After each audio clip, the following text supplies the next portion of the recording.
আসসালামুয়ালাইকুম viewers, আশা করি সবাই ভালো আছেন। আজকে আমি আপনাদের দেখাবো মাইক্রোসফট এক্সেলের কয়েকটি সূত্র সহজে করবেন। চলুন শুরু করা যাক। বন্ধুরা, আমি আমার কম্পিউটার এখানে উইন্ডোতে আমার মাইক্রোসফট এক্সেল এনে রেখেছি।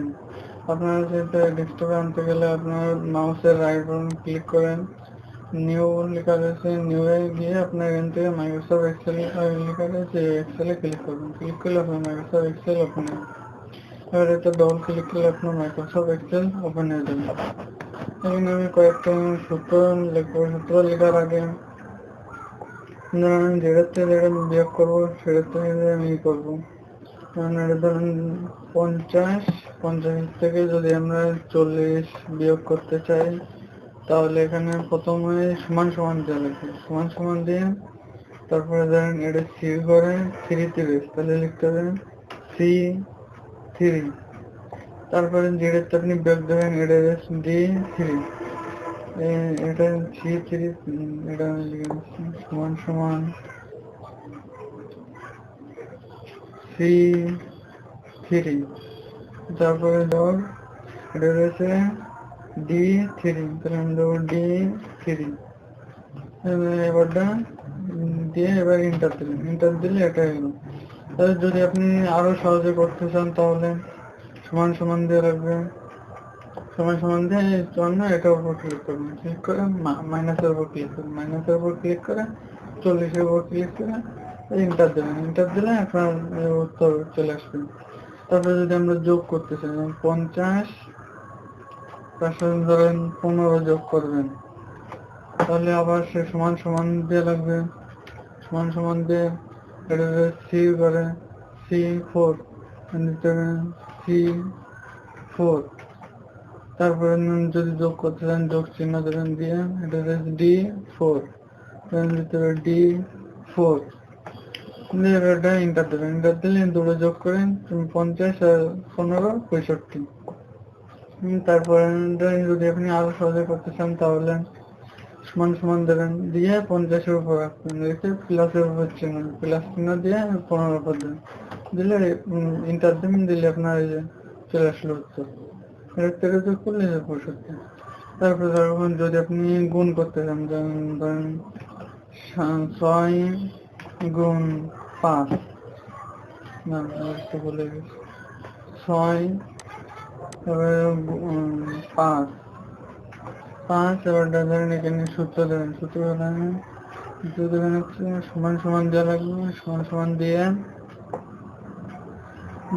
6 এখানে এটা হচ্ছে C5 রয়েছে, আমরা দেবো C5। তারপরে যদি আপনি গুণ করতে চান তাহলে গুণ চিহ্ন দেবেন, 5 D5, D5। তারপরে ইন্টার দেবেন, ইন্টার দিলে আপনার 530। আরো সহজে যদি করতে চান তাহলে এই সমান সমান দেবেন, সমান সমান দিয়ে 6-এর উপর রাখবেন, 6-এর উপর রেখে গুণ চিহ্ন দেবেন, দিয়ে 5-এর উপর দেবেন, দিলে ইন্টার দেবেন, 530 চলে আসবে। তারপরে যদি আমরা ভাগ করতে চাই, যেমন 30 100-কে ভাগ করবে, 100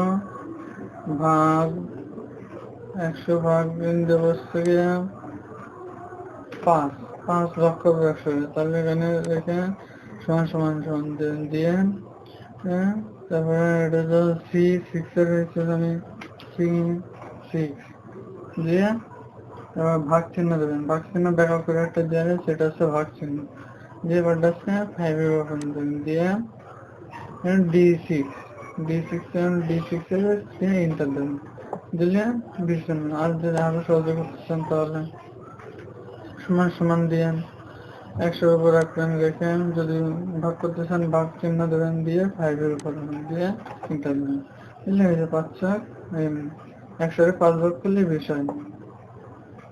আমি এটাকে একটু কালার দিয়েছি, এটা যেহেতু যোগ করে আমি এটাকে একটু কালার দিয়ে দিচ্ছি, দিয়ে এই যে অল বর্ডার দেখতেছেন, অল বর্ডার দিলে চারপাশে কালার চলে আসবে। তারপরে ধরেন এটার একটা কালার দিচ্ছি, এটা ধরেন দিলাম এই কালার, দিয়ে অল বর্ডার্সে ক্লিক করবেন, ক্লিক করলে বর্ডার্সে দেবে। তারপরে ধরেন এটা একটা কালার দেবো আমরা, এটা একটা কালার দিলেন, যে কালার দিয়ে অল বর্ডার্সে ক্লিক করলে সবগুলো বর্ডার্স। তারপর এটা উপর রেখে এটা দিয়ে এবং একটা দিয়ে অল বর্ডার্স। আর যদি আপনি লেখাগুলোকে কালার করতে চান তাহলে সবগুলো সিলেক্ট করে নিয়ে যে এখান থেকে আপনি কালার করতে পারবেন। আজকে আশা করি আপনারা 4টে সূত্র খুব সহজেই শিখে গেলেন। আর যদি ভিডিওটি ভালো লেগে থাকে তাহলে লাইক, কমেন্ট, শেয়ার এবং সাবস্ক্রাইব করতে ভুলবেন না। আর যদি আপনারা ওয়ার্কশিটের কাজ শিখতে চান তাহলে আমার ভিডিও লিঙ্ক দেওয়া আছে, ডিসক্রিপশনে দেওয়া আছে। ডিসক্রিপশন থেকে আপনারা ওয়ার্কশিটে কাজ করুন। আর যদি আপনি ভালোভাবে ওপেন করতে চান বা এবং ইনসার্ট, পেজ লাউট, ফর্মুলা এসব বিষয়ে জানতে চান বা উইন্ডো এই কাজগুলো যদি দেখতে চান তাহলে আমার নিচে ডিসক্রিপশনে একটা লিঙ্ক দেওয়া আছে, সেই লিঙ্কে ক্লিক করে আপনি আরো অনেক কিছু শিখতে পারবেন। আসসালামু আলাইকুম রহমতুল্লাহ।